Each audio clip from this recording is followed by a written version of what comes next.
Assalamualaikum warahmatullahi wabarakatuh. Perkenalkan, nama saya Nadia Regina Nisana, NPM saya 101204990. Saya dari kelas F2 Manajemen. Di sini saya akan mempresentasikan rangkuman dari beberapa materi komunikasi bisnis. Di antaranya yang pertama, dasar-dasar korespondensi bisnis dan penulisan resume, lamaran, serta wawancara. Yang kedua, pembuatan laporan proposal dan presentasi bisnis serta negosiasi.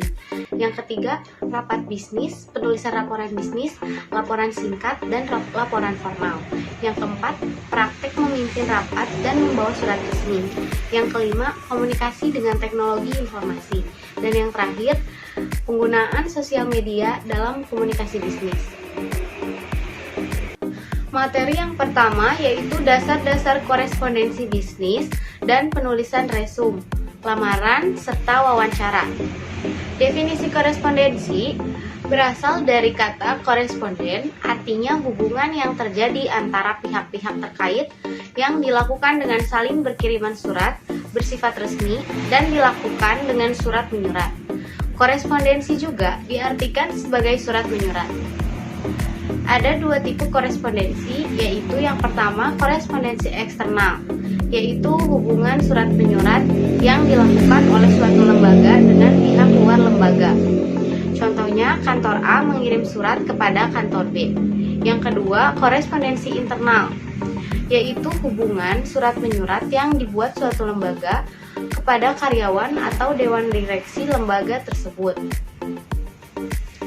Koresponden adalah orang yang berhak atau mempunyai wewenang untuk menandatangani surat, baik atas nama perorangan maupun kantor atau organisasi. Selanjutnya, dasar-dasar korespondensi bisnis. Korespondensi bisnis merupakan suatu kegiatan korespondensi yang dilakukan dalam dunia bisnis, baik dalam bentuk surat, memo, agenda proposal, maupun laporan bisnis.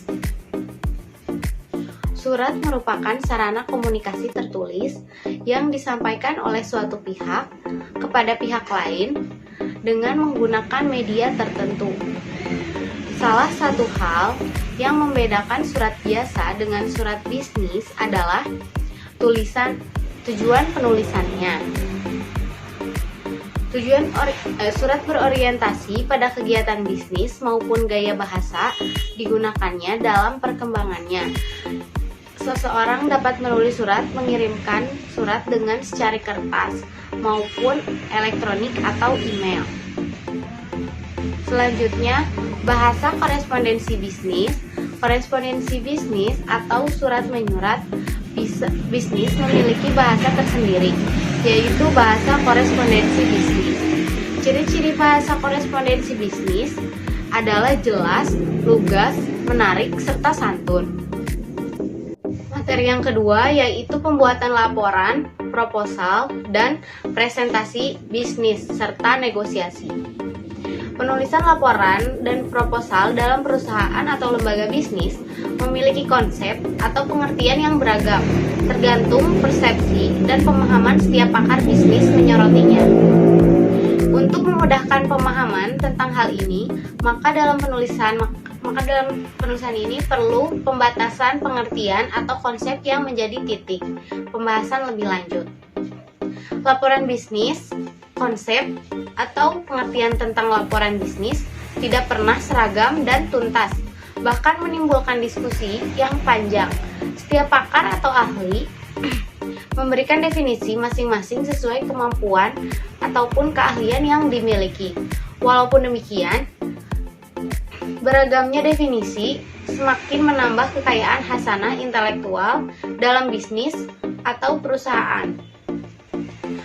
Proposal bisnis. Kraft mendefinisikan proposal adalah suatu saran atau permintaan kepada seseorang atau suatu badan untuk mengerjakan atau melakukan sesuatu pekerjaan. Berdasarkan beberapa pendapat di atas, maka dapat disimpulkan proposal adalah suatu rancangan kegiatan atau kerja yang disusun secara sistematis dan terperinci, sesuai standar oleh seseorang atau sekelompok orang untuk diajukan kepada pihak yang dikehendaki dalam mendapatkan persetujuan bisnis. Presentasi bisnis maksudnya adalah berkomunikasi dengan berbicara di depan umum secara lisan atau dengan bantuan tulisan, menyampaikan pesan bisnis dengan cara yang menarik perhatian audiens. Seperti yang sudah dijelaskan sebelumnya, bahwa presentasi adalah mengkomunikasikan informasi, konsep, pikiran, gagasan pada orang lain dalam suasana formal. Negosiasi merupakan salah satu cara penyelesaian sengketa bisnis yang sudah lama dikenal dan banyak digunakan oleh berbagai pihak dalam menyelesaikan permasalahan maupun sengketa di antara mereka. Materi yang ketiga yaitu rapat bisnis, penulisan laporan bisnis, laporan singkat, dan laporan formal. Rapat bisnis adalah sebagai bentuk pertemuan dua orang atau lebih di suatu tempat, baik dalam maupun luar kantor, untuk membahas hal-hal yang berkaitan dengan kegiatan bisnis tertentu. Dalam dunia bisnis, rapat bisnis biasanya dapat diselenggarakan di dalam maupun luar kantor.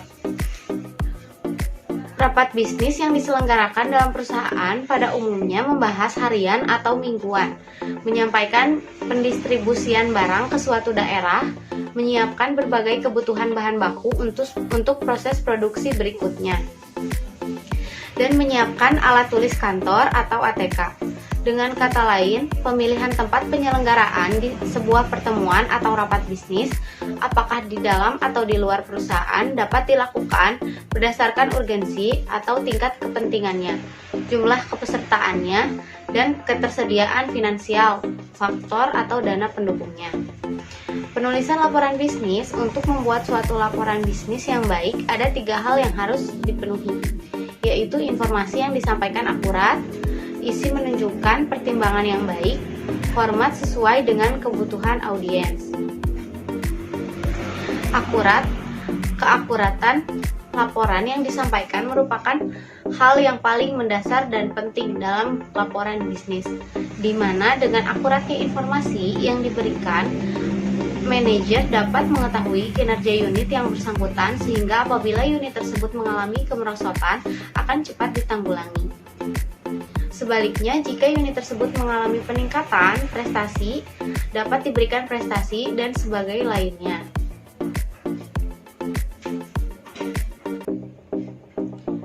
Untuk menghindari ketidakakuratan dalam penulisan pesan bisnis, ada beberapa hal yang perlu diperhatikan. Di antaranya adalah jelaskan peristiwa yang terjadi secara konkret. Laporkan semua kejadian yang relevan. Tempatkan fakta yang ada dalam suatu perspektif. Berikan bukti atas kesimpulan yang dibuat. Sajikan bukti yang valid dan mendukung kesimpulan Anda. Tulis laporan secara objektif. Apapun laporan yang dibuat, hendaknya tetap menjaga perasaan suka dan tidak suka dalam pikiran audiens, karena Anda membuat keputusan tentang isi. Kebutuhan audiens Anda tetap menjadi perhatian utama, dan Anda harus mengambil keputusan terbaik dalam memenuhi kebutuhan mereka. Yang selanjutnya, laporan singkat. Kebanyakan laporan singkat hanya mencangkup materi pendukung yang relatif sedikit bagi pencapaian komunikasi yang efektif. Laporan singkat itu sendiri dapat terbentuk memo ataupun surat yang terdiri atas 1 atau 2 halaman. Secara umum, laporan singkat dalam dunia bisnis jarang dilengkapi dengan preliminary facts atau lembar halaman judul, surat pengantar, daftar isi, dan rangkuman atau abstrak, karena hanya terdiri atas 1 atau 2 halaman saja. Oleh karena itu, laporan singkat lebih menekankan pada tubuh atau bodi suatu laporan yang mencangkup pembuka, hasil temuan, bahasan, dan bagian penutup. Laporan panjang sering disebut dengan laporan formal atau formal report. Salah satu yang membedakan dengan laporan singkat, laporan formal bukan saja terlihat dari banyak sedikitnya halaman, tetapi bentuk atau format laporan itu sendiri. Secara umum, jumlah halaman laporan formal lebih banyak daripada jumlah halaman laporan singkat. Oleh karena itu, perencanaan dalam menyusun suatu laporan formal sangat penting.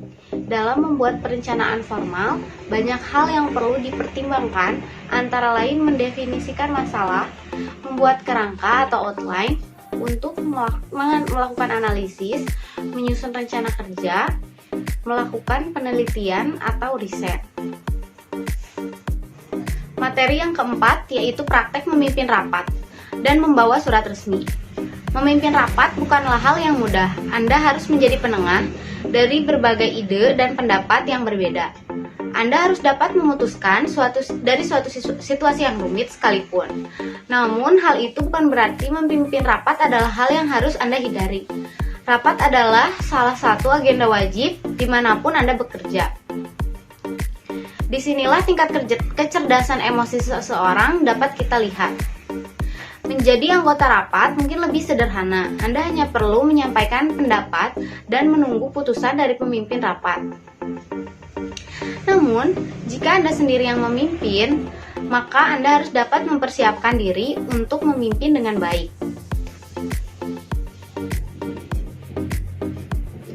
Ada beberapa saran yang perlu dipersiapkan oleh seseorang untuk memimpin rapat atau untuk melaksanakan rapat dengan baik dan efektif. Yang pertama, seorang pemimpin rapat harus menetapkan tujuan. Apa yang ingin dicapai dari rapat harus ditetapkan terlebih dahulu. Hal ini bertujuan supaya rapat benar-benar fokus pada hasil akhir yang ingin dicapai. Yang kedua, membuat agenda rapat. Kita harus menuliskan apa saja kegiatan atau acara yang akan dilakukan dalam rapat. Agenda rapat yang telah dibuat harus segera diedarkan dari jauh sebelum rapat dilaksanakan. Selain itu, apabila ada sebuah salinan dokumen yang akan dibahas, sebaiknya juga diberikan jauh hari sebelum rapat dimulai. Hal ini bertujuan supaya semua anggota dalam rapat bisa membaca salinan dokumen tersebut. Jadi ketika rapat, mereka sudah menguasai bahan yang akan dibahas. Yang ketiga, menentukan batasan. Ingat, rapat yang baik harus memiliki waktu yang jelas, sehingga rapat tidak melantur atau molor. Rapat yang tidak memiliki batasan waktu akan cenderung bias dan membuat bosan anggota rapat, atau mereka akan merasa telah membuang-buang waktu. Yang keempat, membagi tugas. Sebagai pemimpin rapat, Anda jelas tidak bisa melakukan segala hal sendiri. Misalnya untuk menuliskan hasil rapat, menuliskan hasil diskusi, atau yang lain. Pastikan Anda sudah menunjuk seseorang yang bertugas untuk itu, supaya ketika rapat selesai, Anda mempunyai hasil tertulis sebagai bukti hasil nyata rapat yang sudah dilaksanakan. Materi yang kelima yaitu komunikasi dengan teknologi informasi dan komunikasi atau TIK. Mencakup dua hal yaitu teknologi informasi dan teknologi komunikasi.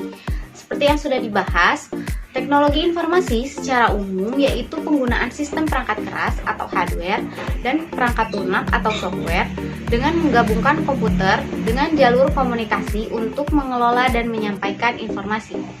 Sedangkan teknologi komunikasi adalah suatu hardware atau perangkat keras dalam sebuah struktur yang digunakan untuk pertukaran informasi, tanda, dan data.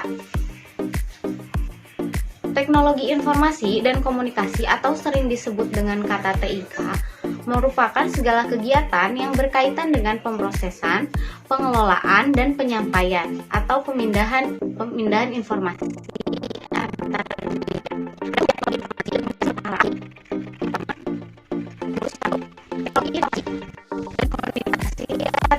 alat bantu yang digunakan untuk mentransfer data, baik itu untuk memperoleh suatu informasi maupun memberikan informasi kepada orang lain.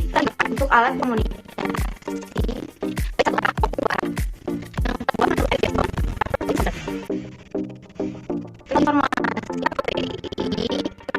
elektronik atau mikroelektronika merupakan suatu kebutuhan manusia di dalam mengambil dan memindahkan, mengolah, dan memproses informasi dalam konteks sosial yang menguntungkan diri sendiri dan keseluruhan.